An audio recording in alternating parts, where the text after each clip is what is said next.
Hello, welcome to the Aquarian Mind podcast. Today's podcast episode number 334.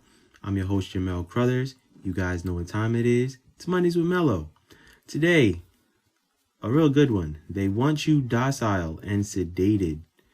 Yeah, this is going to be a good one, so let's get into it.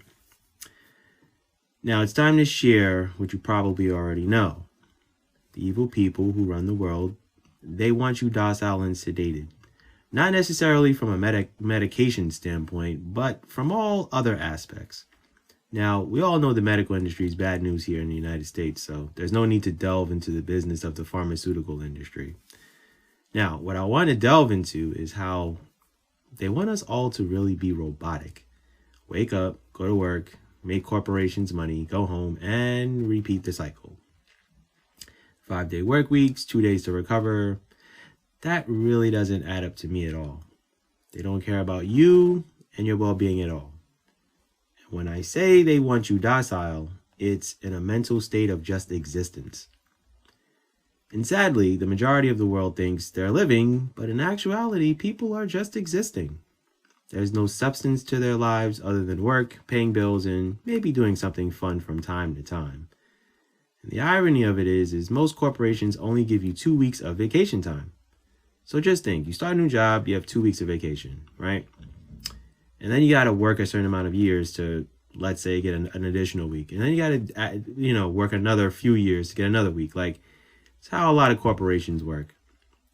And I'm noticing that, there are some companies that are starting to change that narrative where they have unlimited paid time off, which is great. And I think when people have that leeway, it helps a lot. But,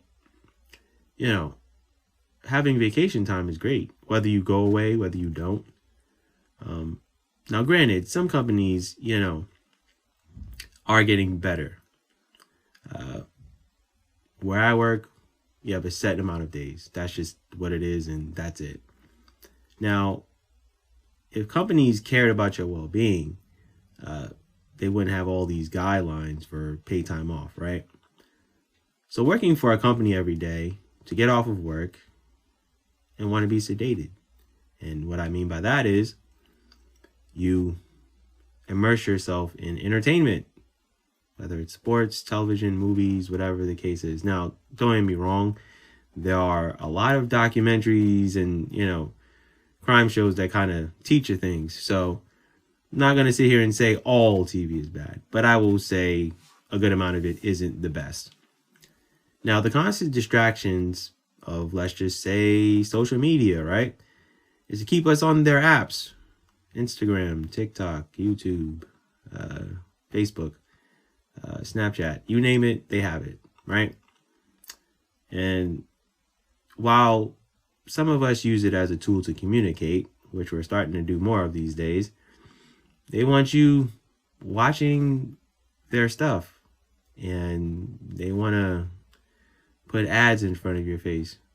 Like, is it me, or are we just tired of seeing ads everywhere? You're being advertised every single day. I am right now recording this podcast on an app, and guess what I'm looking at?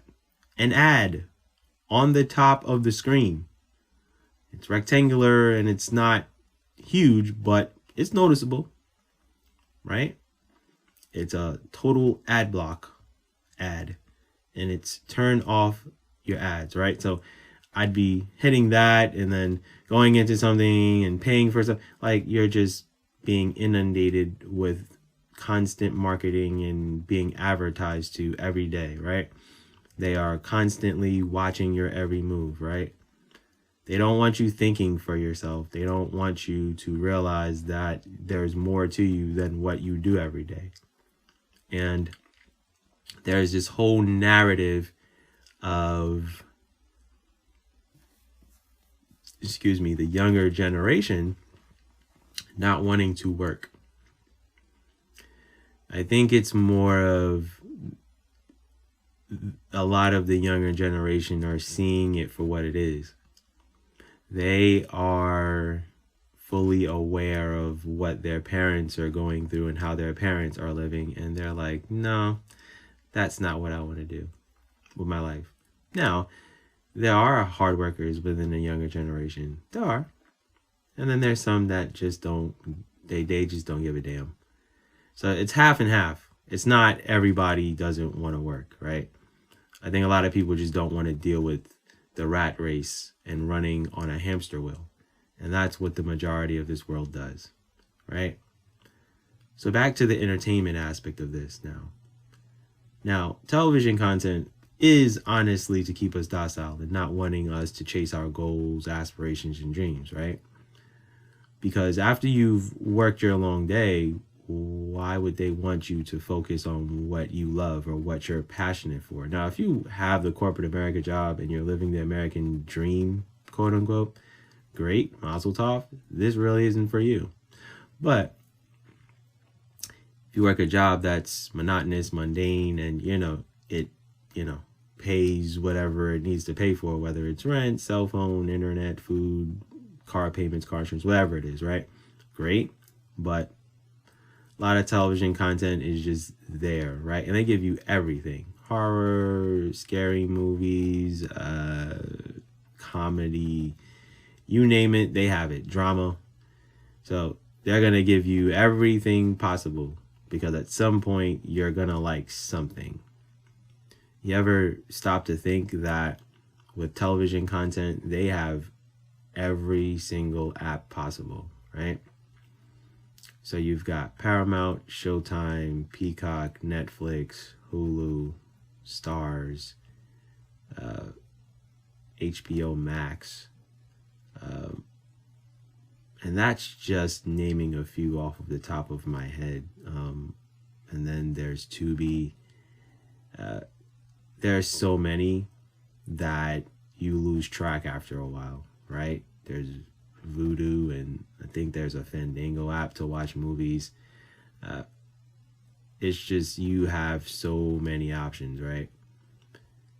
And you start, it's your Showtime. I don't know if I said that, but if you start to think to yourself, we didn't have this much content, 20 years ago? I know for a fact that we didn't have this much entertainment and content when I was younger. I know that because I'm in my 40s. So I'm an 80s kid. So I already know what this world is turning into. Just think the Apple Provision thing where you wear your goggles or whatever the case is and you're just walking around in this virtual reality. I'm like, people are interested in that? Yep, to keep you docile and sedated, right? So we've become walking zombies where we don't engage with each other anymore on an interpersonal level.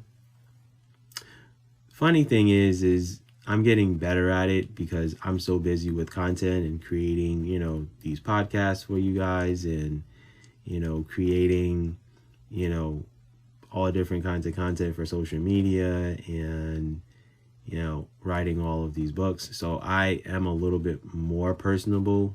I go out with friends from time to time. Sometimes I need to buckle down, but our social skills have significantly declined and everything is on the internet. Now, the internet is a gift and a curse. I won't say it's all bad, but a lot of it is. And it's become a sad occurrence. Now, those who run and control the world want you to work 40 years to retire, and then that's pretty much the end of life. No enjoyment, no fulfillment. You're making them money, and you're binded to their evil intentions.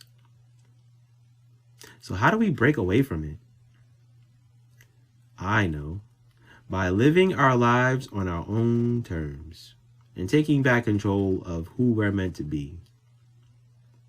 It's being there for each other, blocking out the negativity, finding joy in what makes us happy, and not living in a docile, monotonous state of existence. It's fully living out all of the things that we envision in our minds. It's finding the ability to love ourselves, flaws and all. It's learning that we're not perfect and we can grow within ourselves. It's getting through the tough moments in life. having a support system, and building a community of togetherness. It's about finding peace within our hearts, minds, and souls. It's eliminating all the bad that comes our way, not falling into their agendas, propaganda, and living in fear. It's being fearless and standing up for what's right. It's loving ourselves and others, no matter what race, ethnicity, skin color, and really seeing the bigger picture of what's being done to us. It's controlling our own narrative, eating right, exercising, staying out of doctors' offices and hospitals, and not being the docile human beings that they want us to be.